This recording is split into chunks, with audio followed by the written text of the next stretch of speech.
అందరికీ నమస్కారం. IYR talks మొదలుపెట్టి ఎఫెక్టివ్గా పోస్టింగ్స్ మొదలుపెట్టి ఒక సంవత్సర కాలం అయింది. ఈ సంవత్సర కాలంలో సబ్స్క్రైబర్స్ బేసు 3,000 నుంచి 33,000 దాకా పెరిగింది. ఐవైఆర్ టాక్స్ను ఆదరిస్తున్న మీ అందరికీ నా ధన్యవాదాలు. భవిష్యత్తులో కూడా ఇదే రకంగా ఐవైఆర్ టాక్స్ని మీరు ఆదరిస్తారని ఆశిస్తూ ఉన్నాను. Thank you. కాగ్నిజెంట్ సంస్థ తన ప్రధానమైన క్యాంపస్ను వైజాగ్లో ఓపెన్ చేసింది. రాష్ట్ర ముఖ్యమంత్రి చంద్రబాబు నాయుడు గారు కూడా ఈ ప్రోగ్రాంలో నిన్న పాల్గొనడం జరిగింది. సంతోషకరమైన ఒక విషయం ఏంటంటే, దాదాపు ఓ దశాబ్దం తర్వాత, రాష్ట్రం విడిపోయిన దశాబ్దం తర్వాత ఫోకస్ వైజాగ్ మీదకి వస్తూ ఉన్నది. విశాఖపట్నాన్ని మొదటి నుంచి ఫోకస్లో పెట్టి దాని మీద ఇద్దరు ముఖ్యమంత్రులు, మొదటి 5 సంవత్సరాలు చంద్రబాబు నాయుడు గారు, ఆ పైన 5 సంవత్సరాలు జగన్మోహన్ రెడ్డి గారు కూడా కృషి చేసి ఉంటే ప్రాంతానికి అది ఎక్కడో ఉండాల్సింది.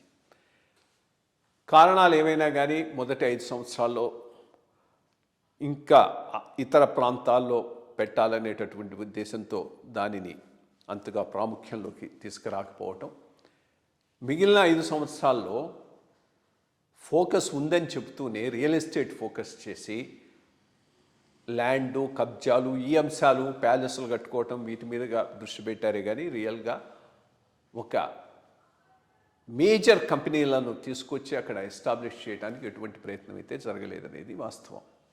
ఇప్పుడు ముఖ్యంగా చంద్రబాబు నాయుడు గారి కృషితో ఆయన అభినందించాలి.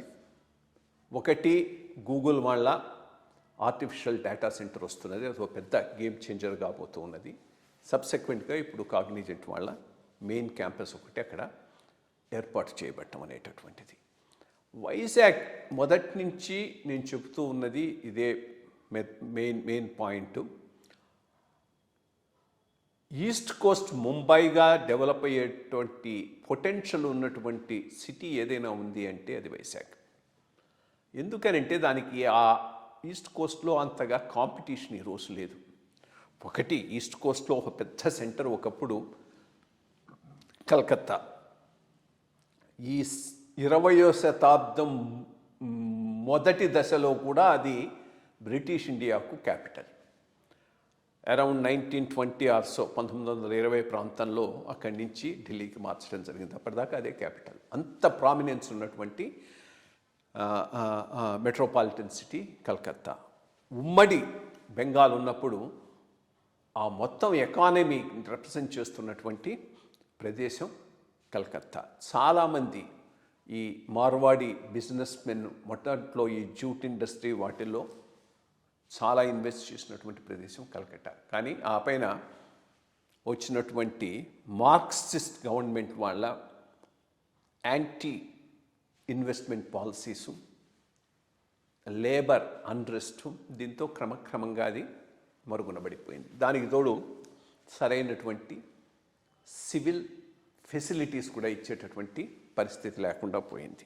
ఇక సరే, మమతా బెనర్జీ గారి టైంలో అది పూర్తిగా నిద్రైపోయింది. ఏ రకమైనటువంటి నిద్రాణంగా ఉన్నది కలకత్తా సిటీ. కలకత్తాకి అది ప్రాబ్లం అయితే, చెన్నై ఒక కాస్మోపాలిటన్ సిటీగా, మెడ్రాస్ ప్రెసిడెన్సీకి హెడ్ క్వార్టర్స్గా ఉన్నటువంటి చెన్నైని ఒక సంకుచితమైన ప్రాంతీయ క్యాపిటల్గా డిఎంకే మార్చేసింది.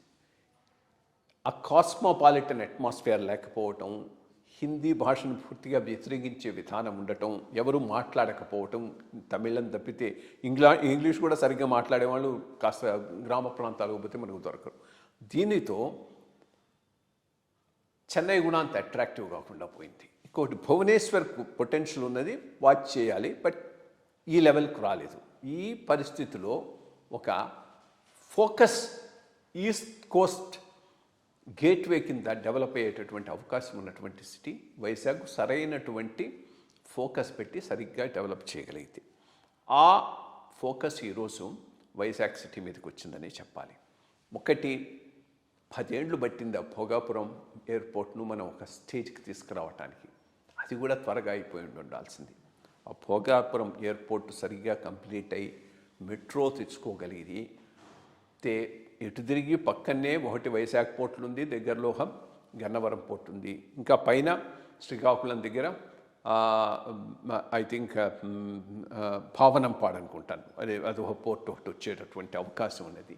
రెండోది, అన్నిటికీ మించి వైజాగ్ కేవలం గేట్వే ఫర్ ఆంధ్ర కాదు, gateway for central India also. Chhattisgarh, దాని ద్వారా ఢిల్లీ దాకా ఉండేటటువంటి ఆ కనెక్షను, అదంతా కూడా ఆ హింటర్ల్యాండ్ అంతా కూడా వైజాగ్ మీదనే ఆధారపడి ఉంటుంది. దగ్గరలో మైన్స్ కూడా బాగా ఉన్నాయి, ఐరన్ ఓర్ మైన్స్, మిగిలినవి అన్నీ కూడా బయలుదేరిలా ఈ ప్రాంతాలు. సో ఇదంతా ఒక న్యాచురల్ అడ్వాంటేజ్ ఉన్నటువంటి సిటీ వైజాగ్. ఇక పోలవరం ద్వారా, లెఫ్ట్ కెనాల్ ద్వారా వాటర్ కూడా వచ్చేస్తే వాటర్ కూడా పెద్ద కన్స్ట్రైంట్గా ఉండదు. సో సరైన ఫోకస్ పెడితే, ఇదే మధ్య ఎకనామిక్ టైమ్స్లో ఎడిటోరియల్స్ రాసినట్లుగా షెంగ్జన్ ఆఫ్ ఇండియా అయ్యేటటువంటి అవకాశం ఉన్నటువంటి సిటీ వైజాగ్. ఆ ఫోకస్ ఈరోజు రావటం అనేటటువంటిది చాలా చాలా హర్షదాయకమైనటువంటి విషయం. నెమ్మదిగా ఇంకా చాలా వచ్చేస్తాయి, ప్రాబ్లం ఏముండదు. ఎందుకంటే ఎడ్యుకేటెడ్ యూత్ ఉన్నారు. హైదరాబాద్ నుంచి కూడా రీసెటిల్ కావాలంటే వైజాగ్ లాంటి ప్రదేశం అంటే ఈజీగా వెళ్ళిపోయేటటువంటి టెక్నికల్ నోహౌ, మ్యాన్ పవర్ కూడా ఉంది. Chip industry, fab side, design side, వీటి మీద కూడా కాన్సన్ట్రేట్ చేస్తే వైజాగ్ ఒక మేజర్ మ్యానుఫ్యాక్చరింగ్ సర్వీస్ సెంటర్గా డెవలప్ అయ్యేటటువంటి అవకాశం ఉంది.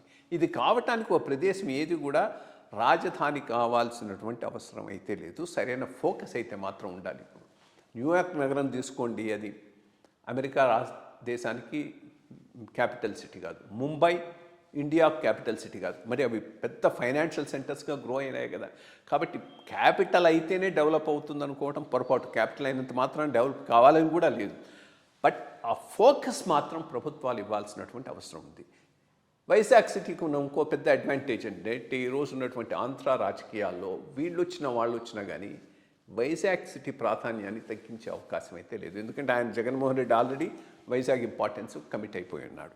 సో ఇవన్నీ దానికి హెల్ప్ చేస్తాయి. సో ఈ కాగ్నిజెంట్ రావటం,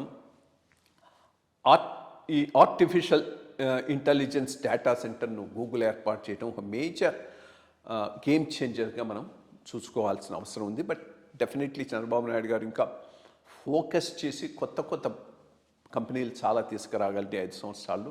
ఈ 5 సంవత్సరాల్లో తప్పకుండా వైజాగ్ రూపురేఖలే మారిపోతాయని ఆశిద్దాం. ఇక్కడ దగ్గరలో ఒక పెద్ద ఇండస్ట్రియల్ ఎస్టేట్ కూడా ఉంది, అచ్యుతాపురం ఇండస్ట్రియల్ ఎస్టేట్ అనుకుంటాను. బేసిక్ థింగ్ ఈజ్ గవర్నమెంట్లో ఉన్న ఇండస్ట్రియల్ ఎస్టేట్లో అంతా ప్రోయాక్టివ్గా ఉండకపోవచ్చు. శ్రీ సిటీలో అదే పెద్ద ప్లస్ పాయింట్ అయింది. శ్రీ సిటీ అయితే ప్రైవేట్ ఇండస్ట్రియల్ ఎస్టేట్ కాబట్టి దీనిని ఆ రకంలో ప్రైవేటైజ్ చేసి ఒక మంచి డెవలపర్కి ఇచ్చి ఫోకస్ చేయగలిగితే మంచి ఇది మ్యానుఫ్యాక్చరింగ్ యూనిట్స్ కూడా వచ్చే అవకాశం ఉంది. ఆల్రెడీ లారస్ ఒక పెద్ద ఫార్మాస్యూటికల్ కంపెనీ అక్కడ పెద్ద ఇన్వెస్ట్మెంట్ అనౌన్స్ చేసింది. ఈ ఏషియన్ ఇన్స్టిట్యూట్ ఆఫ్ గ్యాస్ట్రోఎంట్రాలజీ వాళ్ళ ఫెసిలిటీస్ని అక్కడ పెడతామంటున్నారు. సో ఇవన్నీ game changers as far as Vizag is concern. ఎందుకంటే వైజాగ్ నేను ఇందాక అన్నట్టు ఒరిస్సా నుంచి కూడా హింటర్ల్యాండ్ ఉంది, ఛత్తీస్గఢ్ నుంచి హింటర్ల్యాండ్ ఉంది, ఆంధ్ర నుంచి కూడా హింటర్ల్యాండ్. ఇవన్నీ దానికి ఒక పెద్ద న్యాచురల్ అడ్వాంటేజెస్. వీటిని సరిగ్గా ఉపయోగించుకొని ఆ సిటీని ప్లాన్డ్గా పర్ఫెక్ట్గా డెవలప్ చేస్తారని ఆశిద్దాం. ఆంధ్రప్రదేశ్ భవిష్యత్తు చాలా వరకు వైజాగ్ సక్సెస్ మీద ఆధారపడి ఉంటుంది. Thank you.